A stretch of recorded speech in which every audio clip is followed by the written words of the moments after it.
the slight interruption. But whenever my phone rings, I have to stop and answer it because I still run a business. So, anyways, so here we are with part two. And I'm so glad that I answered the phone because I got super fantastic news. Woo, God is amazing. I told you I have no confidence in Toya. None. But I got 100% confidence in God. And so, woo, this news is just what I needed. This news was what I needed. Because one of those deals that I just was telling you about that fell through, and I told you, I said that everything was working out for it.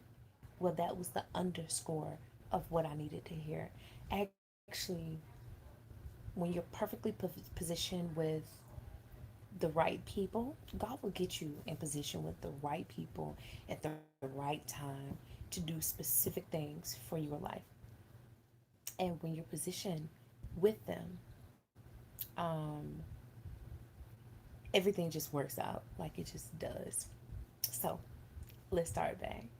Um, that was the phone call that I needed to just kind of help me to finish this live. But so yeah, my cousin passed on the day that we went to go get tested, and it. I didn't find out the same day. It's crazy how I found out. Like, God will lead you through all kind of scenarios. Sometimes when He needs you to know something, He will let you know how and what. Everything's good, baby. Yes. Yes, ma'am. Okay. We have tests tomorrow, but the teacher got my name wrong. She said Adani. Adani. Well, I'm so used to people getting your name wrong. It's okay, but mommy's on live, and I'll be with you in just 1 minute. Okay, so, anyways, he always laughs when people get his name wrong because they're like, Adani, Adanya. I'm like, it's one of the names of God. Like, clearly, you haven't seen that before or studied the names of God. Yep, I'm crazy enough. I named my son one of the names of God because I find significant reasons of why to name my children what they need to be named. I just don't want to give you a name that just is like empty and barren and no significance. Like, when you learn better, you do better. But anyways, so long story short, I found out that my cousin had passed, and then I shared it with my people, and then I reached out immediately, and it was one of those things of all the space and the time between the family members that had been there before was the gap was closed. Like, I hate that happens sometimes because it may take a scenario to happen for the gap to be closed, but things happen for see all things work together for the good of them that love the Lord. Sometimes the gap has to be closed a certain way so everybody can get back on track like nothing ever happened before, right? And so that's what happened. It was like that was one of the multiple deaths. And like I told you before, God speaks to me in visions, dreams, prophecies that he may just like tell me. And I'm just like, how does this even go together, God? But that's the problem. I'm learning to stop questioning God when he shows me something, because I can remember a very powerful word he gave me some weeks ago. It was like weeks ago. He said, prepare for the famine during the flood. And I'm like, okay, it's not flooding. What is this about? And he's like, prepare for the famine during the flood. Okay, God. So I put it on my Facebook page. I do that most of the time for timestamp purposes. And then I also share with my closest people that I've been in connection with for over 12 years. Like, this is what I hear. And most of the time, they can tell the difference between me being silly, um, me just want to share some motivation, and a prophetic word. Like, most of the time, the people on my Facebook page, because they have been around me long enough to know, they can tell the difference. Like, if it's a prophetic word, I can say it, and then they're like, oh, I heard you. I got it. So I don't know what that means right now, but I got it. So we're going to be looking out. And shortly after, all these storms and stuff that's going over in Moscow. Like Moscow is like torrential type of scenarios, the wind and the rain and storms, and Germany, and it's all kind of stuff just turbulent everywhere. And then Hurricane Ida. Hurricane Ida was what I feel like he was trying to show me. Um, I'd had a dream August 22nd. I have it in my email where we were preparing for Hurricane Henry. And I remember because that's at the bottom of the email. It says, we're preparing for Hurricane Henry. And I dreamed about tornadoes, but the tornadoes were so, they seemed big, but then they got closer to the family. And as they got closer to the family, um, they got smaller. And I said, okay, this right here lets me know that there's going to be some turbulent situations, maybe even some things that try to happen, but it's not going to be able to come to pass, right? And then sometimes God will give you a word and it's actually literal. So that prepare for the famine during the flood was actually literal. I believe that there are some things that's going to happen after this massive time of flooding that's going to be very important that we need to pay attention to. Like, we really, really need to pay attention to what's to come right after this time of flooding. Prepare your family right now for what's to come after this. It's not what's happening right now. Yes, you see the floods. It's like God was showing me that the floods were going to be a sign to me that to pay attention. And so when he gives you signs and he says in like almost like a parable type of sentence, you need to see what he's truly saying. And that thing was prepare for the famine during the flood. And I was wondering, I said, okay, so if we're preparing for famine during the flood, then we need to look for what's coming after this massive time of flooding. And I'm just here to tell you all, you have got to stay prayed up. You've got to ask the Lord for wisdom about what you should be doing to prepare your family. You need to get closer to God. You need to pray a lot harder. You need to fast as needed. I'm going to also tell you something very weird. It may not be weird to you, but some people, they don't know how to take it. And so, with this whole sickness thing, I was supposed to already go on a fast. I kept getting words, God, you need to go on a fast. You need to go on a fast. You need to go on a fast. And I'm like, oh, okay, I'll go on a fast later. And then, like, later on during the day, I'll break the fast. Like, oh, I think I'll do a intermittent fast. Girl, you know you need to go on a fast. Like, go on a fast, go on a fast. And sometimes you just want to do what you want to do. And see, delayed obedience is disobedience, complete disobedience. You know what God is saying. Stop playing games. And that's exactly what I was doing. I was playing games. Like, I knew I was supposed to be fasting. And he showed me, like, during the time of being sick, you ain't even going to be able to eat. You're not going to be able to eat. You're not going to be able to enjoy your food. You're not even going to want to eat. And so that's exactly what happened. Whether you wanted to go on it voluntarily or involuntarily, you know that I have a call on your life, and you know that I told you to do this. So you personally don't have a choice. So it's either what did the elderly people say, it's gonna come out in the wash or in the rinse. And it came out in the rinse this time, honey, because I was just like, okay, God, I understand. And it put me down for weeks and made me focus on the word. And so one of the words that I'm going to pull up really quick that God gave me was Nahum 1 and 3. Let's pull up Nahum 1 and 3. And I'm going to read this to you real quick.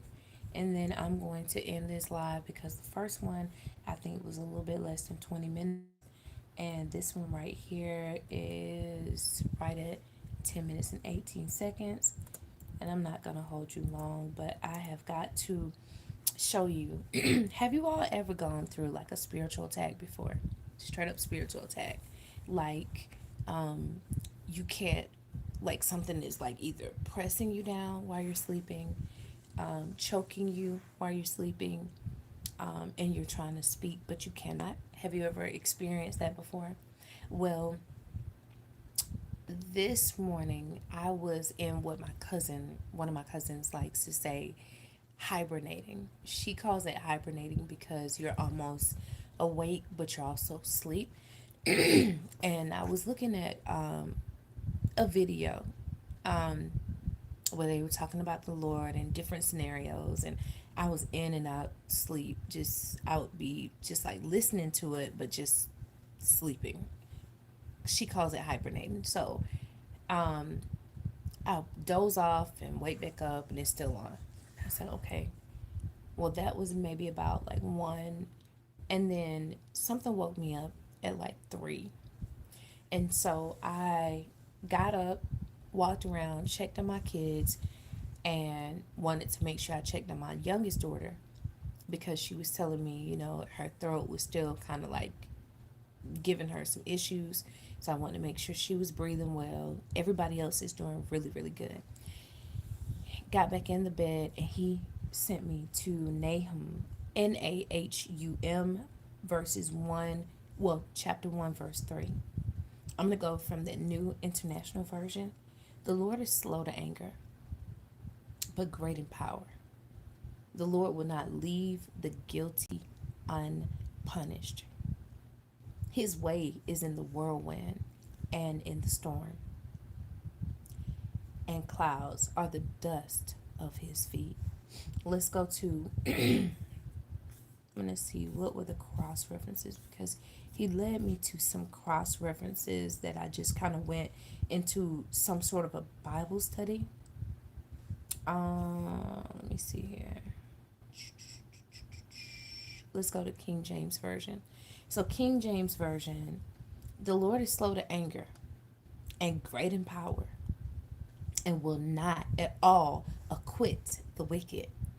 So let me just take a pause for a second to say, yes, he's slow to anger. So don't think that just because you didn't get in trouble right when you did something, that he forgot. Yes, you can repent and all those other things, but if you keep on, it builds, and it's like, okay, I'm gonna look out for you.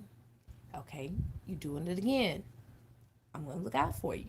But after a while, that slow to anger is gonna turn to something else. And he's great in power. God, you never have to question how big God is. He made everything that has ever existed, things that people will never, ever, ever be able to explore in our entire lives. All the expanses, the furthest reaches of the universes, everything. He made everything. So, not just this little globe that we live on, and will not at all acquit the wicked. So sometimes you're wondering, like, how's their life so much better than mine, God, when I'm trying to live right and I'm trying to do all this other stuff, and it seems like everybody else is just allowed to get away with everything. No, baby. He's not going to acquit the wicked. Like, you keep on and you just doing stuff just because you feel like you big and bad enough to do it. He's not going to acquit them. So stop worrying about them. Worry about yourself. The Lord hath his way in the whirlwind and in the storm, and the clouds are the dust of his feet. I've got to go find Nahum. Let's go find Amplified. Let's break it down. 1 verse 3. Let's find Amplified, because Amplified has a way of putting it together for you in plain day language that you're just like, oh, that's what you're saying. Let's go to the Amplified version. The oracle, a burdensome message, a pronouncement from God concerning Nineveh. Here we go. Let's go down to verse 3. Okay, I'm so sorry. All right, so the Lord is slow to anger and great in power, and he will by no means leave the guilty unpunished. The Lord has his way in the whirlwind and in the storm, and the clouds are the dust beneath his feet. Let's go to the next part. He rebukes the sea and dries it up. He dries up all the rivers. You see some droughts going on in the west? Okay. Illustrating his judgment. Bashan on the east and Mount Carmel on the west wither, and in the north the blossoms of Lebanon fade. The mountains quake before him. You remember all those earthquakes happening, volcanoes erupting, and the hills melt away. Landslides, rock slides. You haven't been seeing those? Yeah, it's been happening, oh, especially overseas. Indeed, the earth is shaken by his presence. Yes, the world and all that dwell in it. Let's go to verse 6. Who can stand before his indignation? That means his great wrath. And who can stand up and endure the fierceness of his anger? Not I, said Toy. I know I can't. His wrath is poured out like fire, and the rocks are destroyed by him. Verse 7. The Lord is good, a strength and stronghold in the day of trouble. He knows, that means he recognizes, cares for, and understands fully those who take refuge and trust in him. He knows you. Don't worry. He knows that you love him. He knows that you revere him. And he understands that you trust him. But with an overwhelming flood of and that flood of judgment through invading armies, he will make a complete destruction of its sight and will pursue his enemies into darkness. So everybody, I am going to end off right here, but I just want to let you know, um, there is something that's coming that I cannot explain. He said, prepare for the famine during the flood. So whatever that means to you, I want you to pray and ask the Lord to help you to be ahead when it comes down to your family, when it comes down to making sure that you have the means and the resources to be taken care of. Do not fear though, because God's word is going to happen, but he always supplies. Even one of my favorite verses in the Bible is he'll provide rivers in the desert. And let me make sure that I don't just randomly say something without giving you context. Because I always say, I see rivers in the desert. Rivers, we'll say rivers in the desert. I'm trying to type with one hand, okay? He'll provide rivers in the desert. Let's go over to, nope. Ah, that is Isaiah. Isaiah 43:19. Let's go to the NIV version. See, I am doing a new thing. So for you, everybody, preparing for the famine during the flood, there's something that's going to happen in this world, but for God's children. Isaiah 43:19. So don't worry. See, I am doing a new thing. Now it springs up. Do you not perceive it? I am making a way in the wilderness and streams in the wasteland. I like it better this way. English Standard Version. Behold, I am doing a new thing. Now it springs forth. Do you not perceive it? I will make a way in the wilderness and rivers in the desert. In the desert. That's the English Standard Version, everybody. King James says it even better. Behold, I will do a new thing. Now it shall spring forth. Shall you not know it? I will even make a way in the wilderness and rivers in the desert. So while the world is going through, trust that God is going to take care of his children, everybody. I love you, but God loves you most. And I'll talk to you later. Trust God every day, and he will see you through.